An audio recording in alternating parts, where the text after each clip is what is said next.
この辺りは結構狭くて、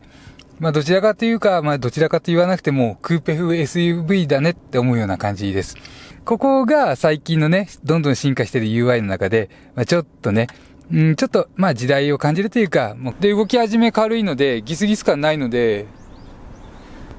軽く感じられます。サスペンションと一緒で、動き始めがきついとね、ギスッと安っぽい感じになるのは、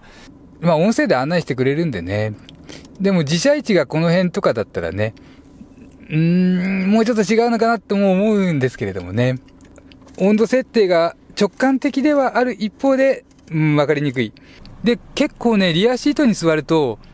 カップドリンクが置けない車っていうのがね、よくあるというのが、もしくはここに1個だけね、カップを置けるような車というのもありまして、操作感が良くて、高級車感もあって、マツダ車に乗り換えたいなと思う一つのポイントだと思います。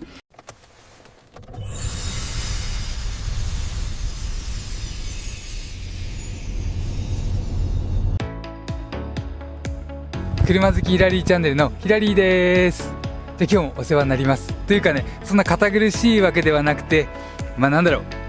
結構そんな堅苦しく言いたくなっちゃうような、思ったより立派なね、CX3、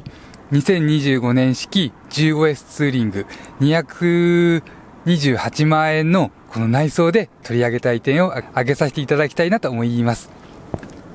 さあ、じゃあね、ドア閉めて室内に入りまして、インパネあたりから行きます。まず全体的なところで言うと、一応、マツダ2のクロスオーバー的でもありつつ、でも意外と違うなって思えるような、SUV です。で、ボディ外板とかはね、結構違っていまして、もう見るからにこっちの方が優雅な形しています。ただ内装を乗るとね、この辺りは結構狭くて、どちらかというか、どちらかと言わなくても、クーペ風 SUV だねって思うような感じです。それはね、リアシートの、ドアの開口部の作りとか、ルーフの作りとか、そういったとこからも感じられます。そうね、前映してもらってる間に、ミラーね、ドアミラーについて一つ触れさせてください。ドアミラーがすごくね、大きいです。ドアミラーが大きいということは、まず視覚が減ります。まず視覚というかね、斜め後ろの視覚が減ります。で、あとは、誰かが乗った後に乗り換えて、ドアミラーが微妙にずれていても映せる範囲が広いので、乗っていて困ることになりにくいとか、メリットはいっぱいあります。そもそも SUV って高い位置に座るわけですから、高い位置に座るとね、それだけミラーが大きくないと上から下までは映せない。想像してみてほしいんですけれども、地面スレスレに座ればね、ミラーが小さくても、後ろの白線から真後ろまで見えて、高い位置から見るにはね、どうしても真後ろから、白線までとか、そのあたり映すにはね、そのミラーの大きさが必要になってくると。なんだかんだ考えてね、自分は大きい方がいいと思います。フロントの A ピラーとここの切れ目、ここを大きく取ってミラー小さくした方が、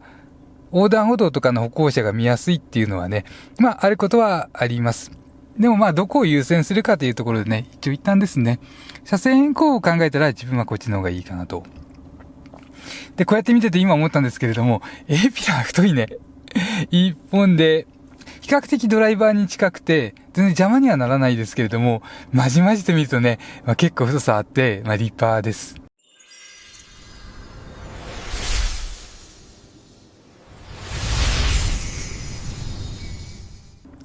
ということで、じゃあまたいつも通りね、運転席周りから行きましょうか。さあハンドル周りね、これ2025年式の、15S ツーリングということで、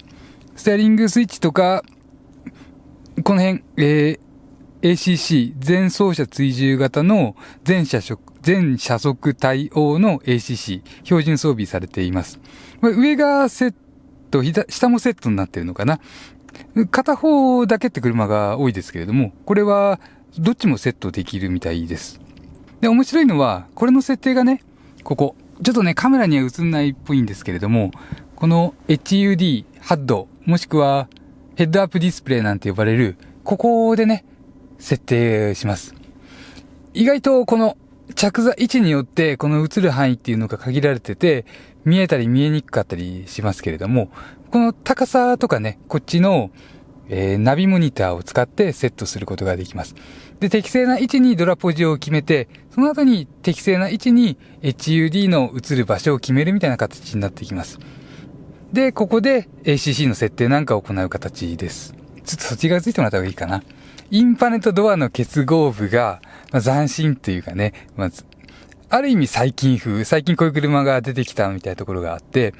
意外とね、戦闘機のような感じでね、コックピット的な感じでそこ繋がるんですね。結構スペースを使って、ドアからインパネからドアとアグレッシブにね、結合してると思います。繋がった感じが、ドアトリム、ドアの内張りのこのラインとね、全部統一感がある。こういったところがね、もうさすがですよね。これがね、無駄なスペースといえばスペースかもしれないけれども、もう少しね、削ったりドリンクホルダーを作るって言ってもね、あるんでしょうけれども、利便性より美しさ、上質感みたいなところでね、マツダ車で共通するような特徴というのをそこでも感じます。で、せっかくなんで、ちょっとね、弱点的というか、時代を感じる部分も挙げさせてください。それは、ステアリングスイッチと、メーターの位置の関係です。まず、メーターは、右側に平均燃費とか、走行、ごめんなさい。なんつったっけな。燃費とかが出てくるんですけれども、右側のメーターを動かすのに左手で行います。で、これはね、ある意味しょうがない。で、こんがらがっちゃうのはこっち。左側のメーター、これを動かすのは、ここのスイッチで行うんですよね。つまり、右と左がクロスしちゃってる。ここが最近のね、どんどん進化してる UI の中で、ちょっとね、ちょっと、時代を感じるというか、もう、この次のモデルはね、必ず変わっててくれるであろうと思うところです。ちなみに右側、オドトリップ、そうですね。オドとトリップ A、トリップ B が押すたびに切り替えができて、長押してリセットです。ちなみにこの棒のスイッチはね、押し心地がしっかりしていて、よくあるフィルムスイッチみたいなペコペコ感が薄いです。こぐっていてね、しっかりわかる。じゃあ次行きますね。次中央部。中央部はもうお馴染みのお話かな。まずね、ナビ。ナビは、タッチ操作受け付けてくれないです。ロータリーコマンダーが、すごく立派でね、操作感が良くて、高級車感もあって、目新しさもあって、マツダ車に乗り換えたいなって思う一つのポイントだと思います。ただ、ユーザーインターフェースという観点で言うと、ここは、あれですね、タッチパネルにはやっぱり反応していない。最近のマツダ車はね、反応するものも出てきてるそうなんですけれどもね、可能だったら両方受け付けてほしい。というのも、地名とかね、住所を入れるときに、日本語を打つのは、どうしてもね、あれです。これに関してはね、入力とか、これで文字を打っていくのはね、なかなか神経使うんですよね。もうこんなになっちゃってますからね。この辺かな。それと、あとは、こうやってね、スクロールさせてね、こうやって見てたときに、こうすると十字マークがね、中央に出てきて見やすいんですけれども、現在地で言うと、自車がね、かなり下になります。縦方向に薄い上に自車位置が結構上の方にありますから、前方でね、映してくれるところが少ない。これがちょっとね、このマツダの超ワイド型のモニターの一つ弱点かなと。音声で案内してくれるんでね。でも自車位置がこの辺とかだったらね、もうちょっと違うのかなとも思うんですけれどもね。ちなみに、操作は割合滑らかです。昔の一世代前のマツダのこのタイプと比べると結構ね滑らかに動いているような気がします。で、あとは、エアコン操作部いきます。ここね、面白いのは、これダイヤル式のくるくる回すタイプです。でもオートエアコンです。で、液晶表示部がないですね。ここはちょっとシートベルトの警告灯とかなので、液晶表示部がない。で、温度設定が直感的ではある一方で、わかりにくい。25と32度の間、この辺かなみたいな感じになるのかな。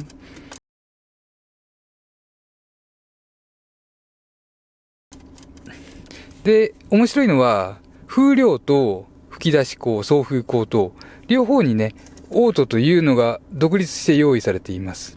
これで今オートエアコン入りましたね。で、送風口は好みですごく変えやすいです。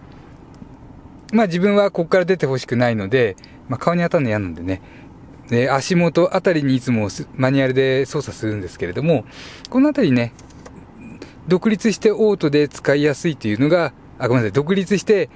どっちからかだけマニュアルモードで使うというのがね、やりやすいんじゃないかなっていうのはね、一つ挙げられます。一応メインのスイッチはこれになっていますね。これを回すとオンで、0にするとオフ。これがオンオフを兼ねてると思います。で、この大きいボタン、それ全体が AC 自体の、エアコンコンプレッサーのオンオフはこれ自体をポンと押す感じです。すごくわかりやすいですね。で、あとはこの辺行きましょうか。さらっと行きますね。シートセレクターは軽くて滑らかです。ちょっと兄貴分ほどね、コキコキ、シャッキンシャッキンっていうメカニカルな感じは手に伝わってこないので、若干違うのかな。もしかしたらマツダの中で全体的に変わってきてるのかもしれないですけれども、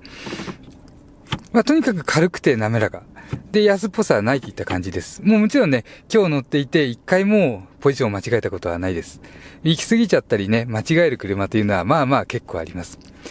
あと、ドライブモードのセレクター。この車は、スポーツモードかノーマルか、これを上下で選択する感じです。もう単純明快です。上にあったらスポーツ、下にあったらノーマル。これがあれですね。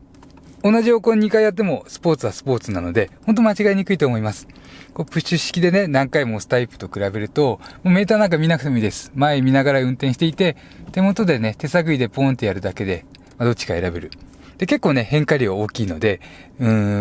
味変にはね、最適かなと。でも、ほんとね、ノーマルモードで、これをマニュアルモードにして走るだけですごく気持ちいいんでね。スポーツモード燃費に悪影響だよって抵抗感ある方とかでも、もう全然ね、マニュアルモードを使って気持ちよく、もうすごくね、なんでしょう、休日のドライブとか、平日の渋滞でもね、ちょっとスパイスが効いたとか、もう車に乗るのがね、楽しくなっちゃうような感じ。それは自分はね、この D の横にあるマニュアルモード、これだと思います。他の動画でね、どんな感じかというのはね、ものすごく述べていますので、ちょっとそっちを見てみてください。じゃあ、あとこの辺で一点いきますね。面白いのは、これです。アームレスト。映せます?これがね、引っ張るようなレバーがないんですね。これ自体で上下する。で、手を離してもパターンとは起こってこないタイプです。あれですね、いつもカチャンってやるのがね、普通かなと思っていましたけれども、ないとね、これない方が楽ですね、結局開けるのね。ただ開けたからって何か入るスペースは最小限なんですけれども、とりあえずね、簡単に開く。で、前後しそうな形をしていますけれども、前後はないです。ごめんなさい、1個思い出しちゃった。ドリンクホルダー。これは、凝っています。いいかな。これがね、まず、ジュースを置かない状態か、四角い紙パックを入れるのはこの状態だと思います。これで、これ押しますね。そうすると、ギミックがあって、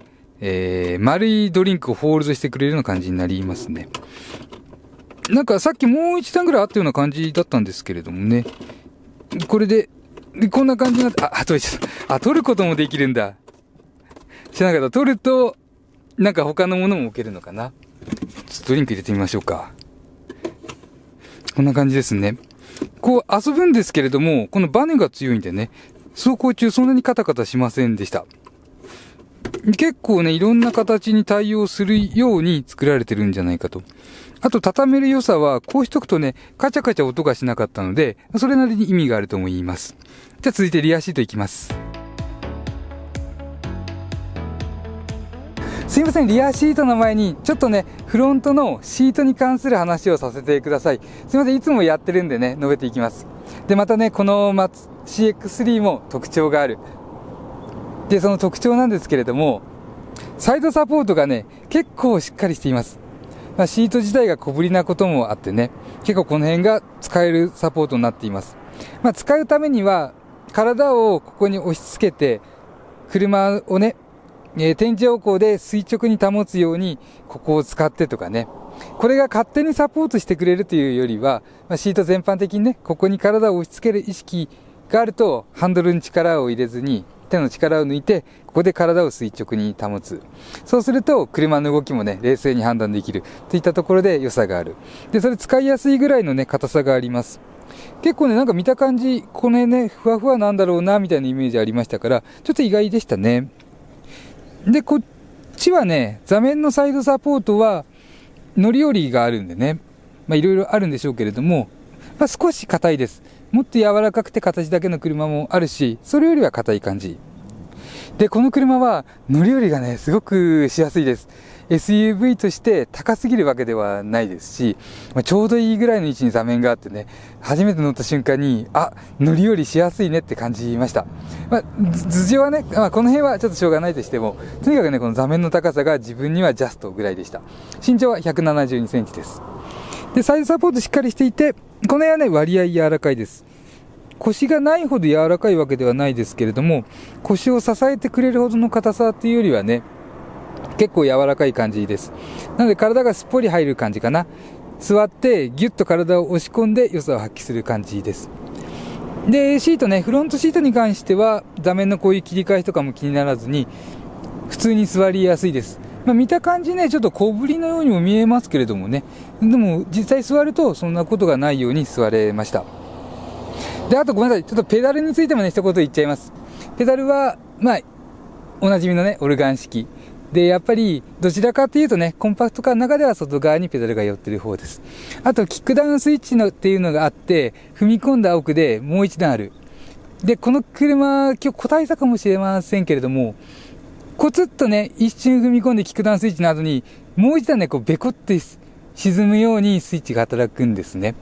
それで実際システムはその時には終えていますから、全開スイッチみたいな感じになっていまして、そこでね、ちょっと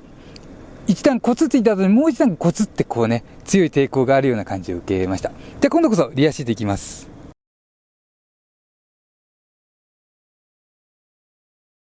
じゃあ続きましてリアシートいきます。リアシートはね、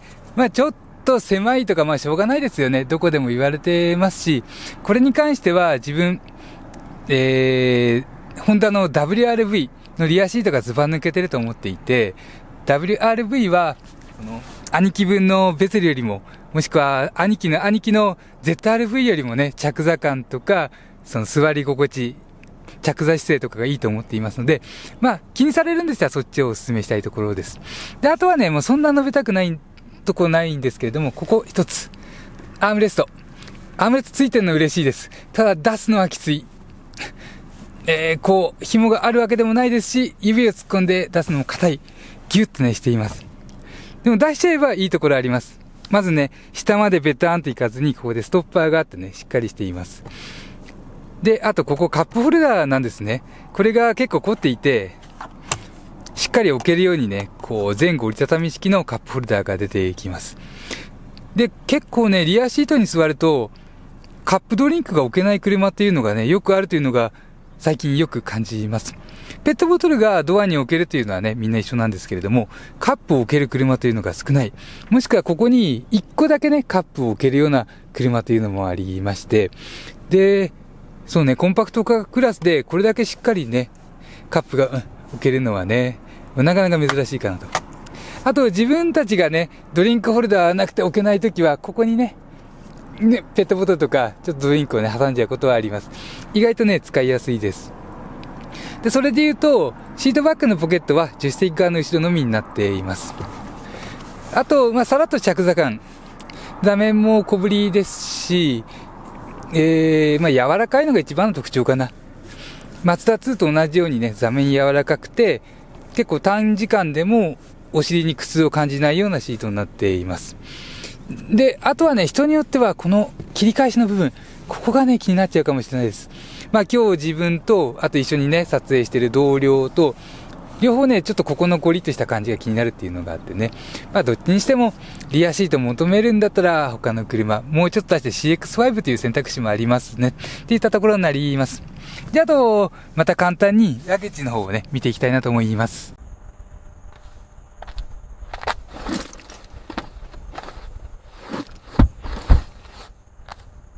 じゃあ、ラゲッチ行きます。ラゲッチもね、さらっと行きたいところです。いつもね、自分話、調子乗っちゃうと長くなっちゃいますので。じゃあ、一つ特徴的かつ分かりにくい厳しい点からいきます。ハッチのテールゲート開ける時のスイッチ。これが、普通ね、こっち側にあると分かりやすいと思うんですよ。そういう車が多いんでね。でも、この CX3 はこっち側です。開け心地は渋さギスギス感なくて、そんなに重いということもないかな。むしろ結構ね、マツダ車のハッチバックは軽く作られてることが多いんですよね。逆にボンネットは重く作られている車が多い印象です。そうですね、ダンパー滑らかですね。上までスーッと開く。で、動き始め軽いのでギスギス感ないので、軽く感じられます。サスペンションと一緒で動き始めがきついとね、ギスッと安っぽい感じになるのは、このショックアブソーバーの宿命です。ショックアブソーバーってこれですね、ダンパーとも言われて、抵抗です。抵抗だからこそ上がっていってくれる。でも、滑らかに抵抗を生み出さなきゃいけない。しかも、なるべく安くっていうね、すごく難しい部品だと思うんですね。原始的な部品だからこそ、単純に価格とか質が前面に出てくる。そういったところになりますかね。もうデイザーの処理じゃないですからね。物理的にどうかっていうのがもう解明され尽くしてるようなものですから。ちょっとね、話すいません、長くなりました。やっぱりね、予想通り。で、この車で面白いのは、トノカバー標準です。これね。で、このトノカバー標準でいいんですけれども、自分は外したい。すぐ外せるんですけれどもね、単純明快分かりやすい。で、外さないと、今こうやって撮っていても、中が見えなくてね、不安でしょうがない。これ覗き込むと、でも運転席は見えないですね。逆に、運転席にいて、誰かね、ご家族の方とかがここで何かやっていても分かんないですし、運転席とラゲッジと荷物の出し入れで移動することってあると思うんですよね。そういった時に、やっぱりこれはね、ちょっと不安っていうのがあります。本来はこれ荷物を隠す目的のものです。で、これ紐を取っておくと、ここまで下がってきてね、荷物が入れにくいっていうのはありますね。なので一長一短かな。で、あと実用的な話。この CX3 はね、トランクの奥行きが結構長いそうです。元となったマツダ2よりもボディ全長が伸びていて、もしかしたらね、トランクに割り当てられてるかもしれない。ネットで調べたところ、78センチ奥行きがあると書いてありました。で、どうなんでしょうかね。そんなにあるように見えないんですよね。ヤリスクロスが奥行き82センチということで、わずかに変わってでも同じぐらいというところなんですけれども、この辺が、結構ね、第二関節から指分ぐらいがね、こっち側に広いですね。こっち側にえぐれています。こういったところの寸法になるのかな。この、だいたい50センチぐらいのバッグが、2つ入るぐらいのね、このぐらいは余裕です。で、あとね、今日荷物いっぱいなんでちょっと試せないんですけれども、このラゲッジのね、トランクボードが2段式になっていて、上げることもできるといったところになっていました。この辺はね、ちょっとお馴染みなので今日は割愛させていただきたいなと思います。で、あともう一個付け加えるんだったら、トランク照明にオンオフスイッチがある。もちろん連動なんでね、勝手に消えるんですけれども、さらに手動で消して長い時間開けときたいなっていう時なんかは、手動で消せる。そうですね、使う人次第、ユーザーの細かいね、こうしたいなって答えてくれるのは、実はこういう物理的なスイッチがね、あるタイプだなと思います。こんな感じでね、2025年式 CX3 15S ツーリングの内装を見ていきました。あと、乗り味なんかは別の動画で述べていきます。それから、最近ハイプポイントというのが始まりまして、これは、週に3回まで、その動画とか、その YouTuber を簡単に応援できる機能です。今まであったいいねボタンと併用できるようになっていまして、でもいいねボタンより効果が高いと言われています。で、月曜日リセットで週に3回まで押せる機能です。よろしかったら私どものね、動画でハイポイントをいただけますと、またどんどん動画上げていけますので、どうぞよろしくお願いします。ということで、車好きヒラリーチャンネルのヒラリーでした。